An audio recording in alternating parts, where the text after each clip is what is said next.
वाक्य येते की ते म्हणजे नीम का पत्ता कडवा आहे आणि माझा मित्र रोमनी कंट्रोल शेट कंट्रोल. भावनांवर जरा आवर घाला, नाही तर मला भलतंच काहीतरी घालावं लागेल. ओ शेठ हे मला काय म्हणतो माहिती आहे का, मी तुला आहे ना लॉकडाऊनमध्ये येणं स्वस्तात गाय छाप आणून दिली आणि तुझ्यासाठी येणं पोलिसाचे फटके ढुंगणावर खाल्ले म्हणून लागला मला.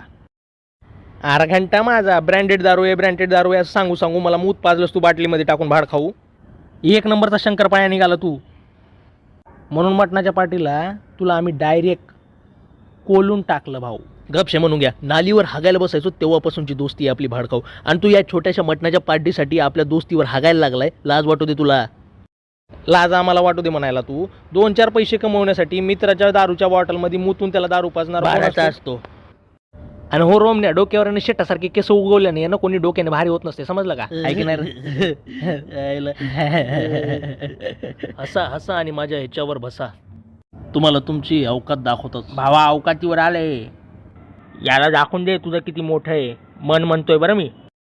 आता तर तुला खरंच माझी अवकात दाखवतो. भाड्या दुंगणाची येणं हाड तुटेपर्यंत तू सोबत मैत्रिणी बोली आणि तूच आमची अशा दोस्तीवर नाव ठेवतोय. आजपासून आहे ना आपला संबंध काय आमचा संपला. भोक्कात गेला तू. अरे म्या नाही तो गेला भोकात. आजपासून आपले संबंध तुटले. तू आई पादली मडक्यात. ह्याच्यानंतर तोंड नाही दाखवायचं आपल्याला, समजलं का?